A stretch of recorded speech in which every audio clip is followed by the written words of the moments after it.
अंतर्गत जीवन जीने का अधिकार दिया गया है। क्या दिया गया है? जीवन जीने का अधिकार, यानी कि जीवन जीने की स्वतंत्रता दी गई।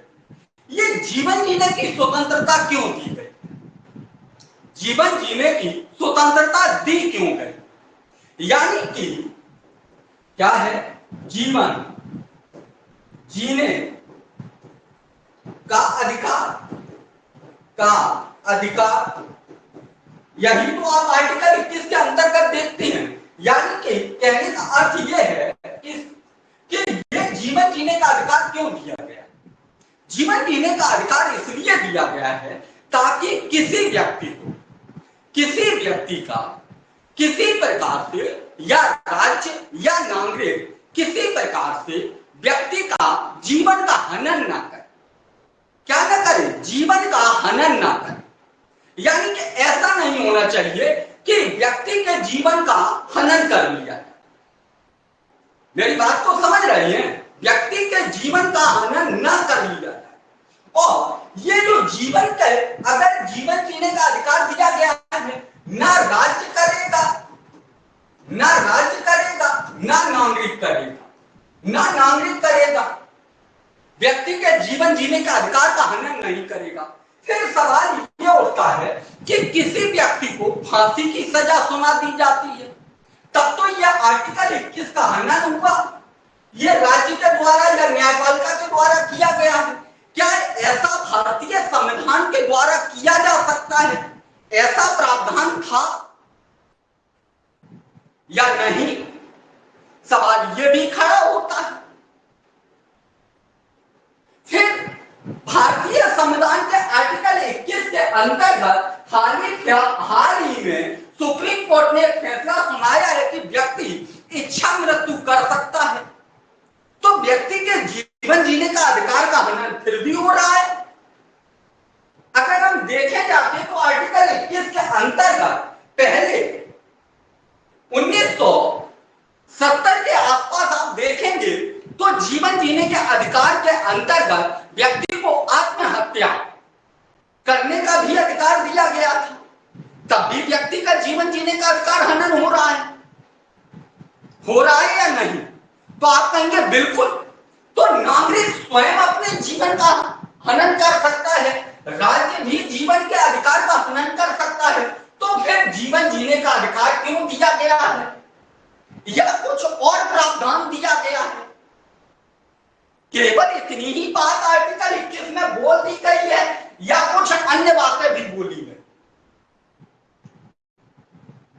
अन्य बातें भी बोली गई हैं या नहीं? सवाल उठ रहा है या नहीं? बताइए। तो आप देखेंगे जीवन जीने के अधिकार के अंतर्गत एक शब्द और लगाया गया है, विधि द्वारा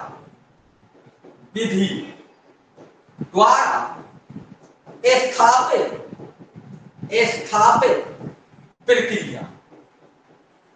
क्या शब्द लगाया गया है? जीवन जीने का अधिकार विधि द्वारा स्थापित प्रक्रिया। यानी कि विधि द्वारा स्थापित प्रक्रिया का मतलब क्या है? कि विधि के द्वारा जो स्थापित की गई है प्रक्रिया, उसके तहत में जीवन जीने का अधिकार छीना जा सकता है। विधि द्वारा स्थापित प्रक्रिया के तहत में किसी व्यक्ति का जीवन जीने का अधिकार छीना जा सकता है।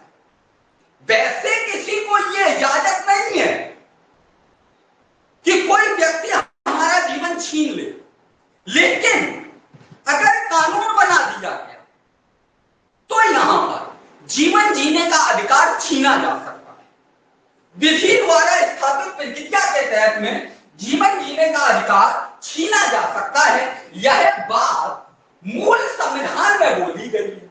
मूल संविधान का तात्पर्य यहां पर यह है कि जब भारतीय संविधान का निर्माण हुआ था, लागू कर दिया गया, इसके बाद में आर्टिकल 21 में किसी प्रकार का कोई संशोधन नहीं किया गया, तो वो बात मूल संविधान की बोली जाती है। आर्टिकल 21 क्या कहता है? केवल और केवल आप इतनी बात नहीं कहेंगे मेरे दोस्त कि जीवन जीने का अधिकार है, आप कहेंगे जीवन जीने का अधिकार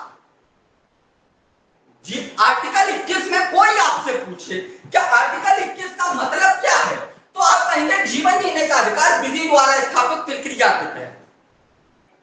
जीवन जीने का अधिकार विधि द्वारा स्थापित प्रक्रिया के तहत यह आर्टिकल 21 में बोला गया है। यानी कि कानून में, कानून बनाकर किसी भी प्रकार की कोई व्यवस्था की गई है तो व्यक्ति का जीवन छीना जा सकता है। मेरी बात को समझ रहे हैं?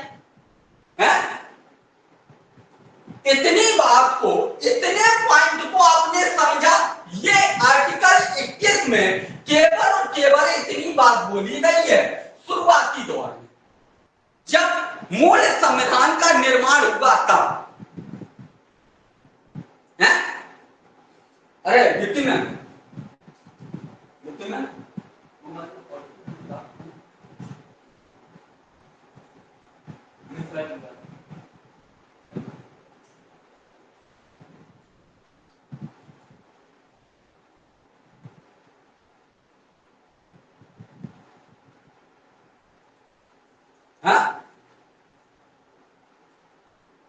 यहां तक इतनी बात को हम मान के चले, आप लोगों ने समझा।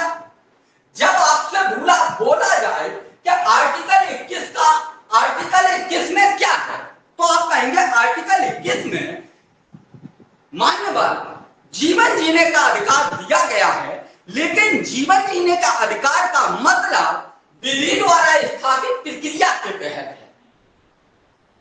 आप क्या कहेंगे? मान्यवर जीवन जीने के अधिकार का मतलब विधि द्वारा स्थापित प्रक्रिया के तहत है, यानी कि कानून के द्वारा किसी भी व्यक्ति के जीवन जीने का अधिकार छीना जा सकता है कानून बनाकर। अब यहां पर गौर करने वाली बात यह है मेरे दोस्त, कानून कौन बनाता है भारत में? आप लोग कमेंट करके बताइए, कानून कौन बनाता है? आज हम उसी क्रम में आगे चलते हैं, यहां से सवाल पूछे जाते हैं। तो आपको पता है कि आर्टिकल 21 के अंतर्गत जीवन जीने का अधिकार दिया गया है। जीवन जीने का अधिकार मूल संविधान में विधि द्वारा स्थापित प्रक्रिया के तहत में छीना जा सकता है किसी व्यक्ति का जीवन जीने का अधिकार। कानून बनाने की शक्ति यानी कि विधि बनाने की शक्ति संसद के पास में है भारत में। अच्छा, मामला पहुंचा किसका? तो आप कहेंगे एक केस आया गोपालन बाद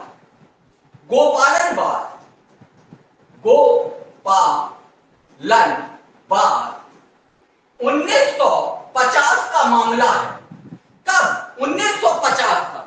आप कहेंगे भारतीय संविधान भी लागू हुआ। बिल्कुल, भारतीय संविधान 1950 में लागू हुआ। इसके बाद में न्यायपालिका के समक्ष आर्टिकल 21 से एक मामला पहुंचता है और यह मामला जाना जाता है गोपालन बाद के नाम से 1950 में। जैसे ही न्यायपालिका के समक्ष पहुंचता है तो यहां पर एक बात निकल के आती है कि जीवन जीने का अधिकार का मतलब क्या है। विधि द्वारा स्थापित प्रक्रिया के तहत में सिर्फ और सिर्फ व्यक्ति को जीवन जीना है या कुछ और है? मानवीय गर्मापूर्ण जीवन जीने का अधिकार भी तो होना चाहिए। क्या मानवीय गर्मापूर्ण जीवन जीने का अधिकार भी तो होना चाहिए? न्यायपालिका ने कहा बिल्कुल। हेलो हेलो हेलो, न्यायपालिका ने कहा बिल्कुल बिल्कुल होना चाहिए। क्या? गर्मापूर्ण जीवन जीने का अधिकार, गर्मापूर्ण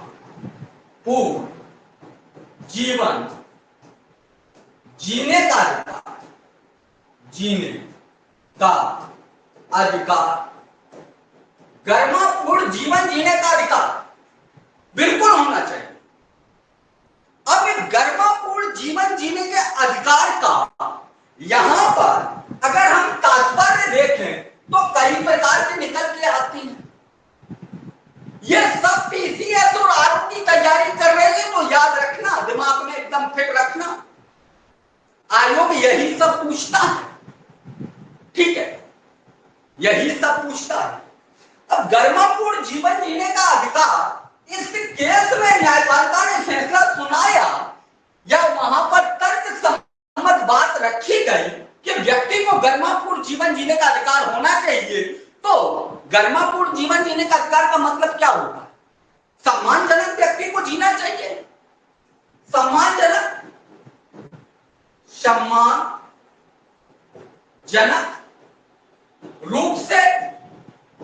रूप से जीवन जीने का अधिकार, जीवन जीने का अधिकार, जीने का अधिकार, यही तो है। यानी कि किसी व्यक्ति का अपमान नहीं होना चाहिए।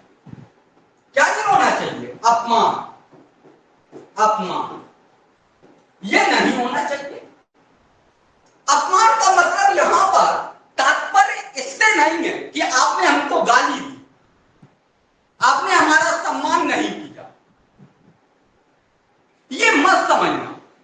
जीवन जीने के अधिकार के अंतर्गत पहला बिंदु मैं क्या रख रहा हूं? सम्मानजनक रूप से जीवन जीने का अधिकार। ऐसा नहीं है कि आपने हमको गाली दे दी, हमारा अपमान कर दिया। ये तो आपको पता है कि आर्टिकल 19(1) के अंतर्गत जो वाक एवं अभिव्यक्ति की स्वतंत्रता दी गई है, उसके अंतर्गत अगर आपने हमको गाली दी तो मानहानि का केस हो सकता है। वो आर्टिकल 19(1) का के अंतर्गत है, एक का के अंतर्गत। यहां पर गाली से मतलब नहीं है। अब सम्मान का मतलब यह नहीं है कि आप हमारा सम्मान कीजिएगा, आप हमारा पैर छूइएगा, हमारा और कुछ करिएगा, ऐसा कुछ भी नहीं, या हम आपका पैर छूए, ऐसा कुछ भी नहीं। ठीक है? यहां पर क्या है? गरिमापूर्ण जीवन जीने का अधिकार। भेदभाव भी मत समझना, क्योंकि समानता का अधिकार अनुच्छेद 14 से लेकर 18 तक भारतीय संविधान समानता का अधिकार देता है। वहां पर जाति, धर्म, लिंग, जन्म स्थान, उपाधि, जितनी भी चीजें हैं, सब प्रकार के भेदभाव को समाप्त करता है। तो यहां पर गरिमापूर्ण जीवन जीने का अधिकार का तात्पर्य क्या है? यहां पर थोड़ा बात को समझने की कोशिश करना मेरे दोस्त। यहां पर क्या कि यहां पर अपमान और सम्मान की बात नहीं है। सर उठाने का जीवन जीने का अधिकार का मतलब यह नहीं है कि आप हमारा अपमान करें, हम आपका सम्मान करें, या आप हमारा सम्मान करें, हम आपका अपमान। इससे नहीं है। तात्पर्य यहां पर यह है कि विधि द्वारा स्थापित प्रक्रिया के तहत, क्या अभी आपने देखा होगा आर्टिकल 21 में एक बात बोली गई थी, विधि द्वारा स्थापित प्रक्रिया के तहत व्यक्ति का जीवन जीने का अधिकार छीना जा सकता है। और हमने अभी आपको बताया कि भारत में विधि संसद बनाती है, यानी कि आपके जीवन जीने का अधिकार कार्यपालिका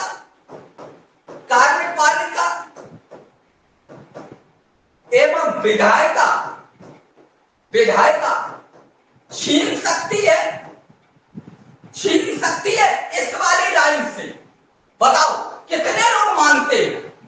क्योंकि संसद का मतलब क्या है? कार्यपालिका एवं विधायिका।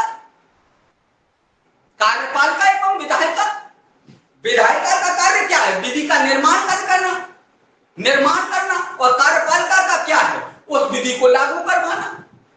विधि द्वारा स्थापित प्रक्रिया के तहत में किसी व्यक्ति का जीवन जीने का अधिकार छीना जा सकता है। इस लाइन से आप देख सकते हैं कि कार्यपालिका एवं विधायिका किसी व्यक्ति के जीवन जीने का अधिकार छीन सकते हैं या नहीं? बताओ। किसी एक व्यक्ति की बात नहीं है, बताओ पर्टिकुलर एक क्षेत्र के व्यक्तियों का जीवन छीना जा सकता है। इस लाइन से गौर करो। कितने जब यहां पर विधि द्वारा स्थापित प्रक्रिया के तहत में जीवन जीने का अधिकार के तहत में व्यक्ति के प्राणों को छीना जा सकता है, तो व्यक्ति का जो समाज में अगर हमें हमारे लिए कोई कानून बना दिया जाए और हमारे प्राण छीन लिए जाए, तो हमारी समाज में गरिमा क्या रहेगी? कुछ भी नहीं, कुछ भी नहीं। हमारा गरिमापूर्ण जीवन जीने का अधिकार कहां हो गया? हो गया या नहीं? बताओ, कितने लोग मानते हैं? मानते हो? मानो, यही बात है। जब गोपालनवाद के केस में इस बात को स्पष्ट किया गया कि प्रत्येक व्यक्ति को गरिमापूर्ण जीवन जीने का अधिकार है, तो विधि द्वारा स्थापित प्रक्रिया के तहत जीवन जीने का अधिकार नहीं होगा, बल्कि यथोचित यहां पर गोपालनवाद के केस में न्यायपालिका ने एक शब्द यहां पर बोला कि भारत में विधि द्वारा स्थापित प्रक्रिया के तहत नहीं, बल्कि यथोचित विधि प्रक्रिया के तहत, यथोचित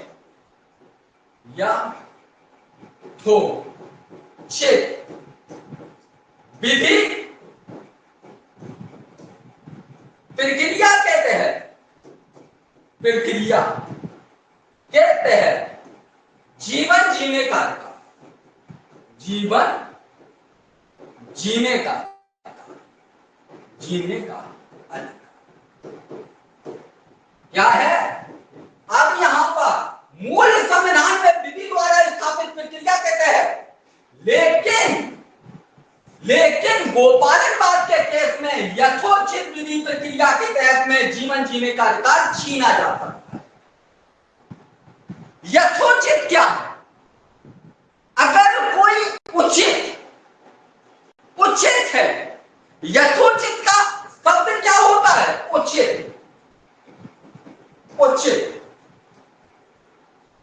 अगर न्यायपालिका को लग रहा है कि यह उचित है, तब व्यक्ति के जीवन जीने का अधिकार छीना जा सकता है। अब कहानी को समझो दोस्त, यहीं पर मूवमेंट है पूरा।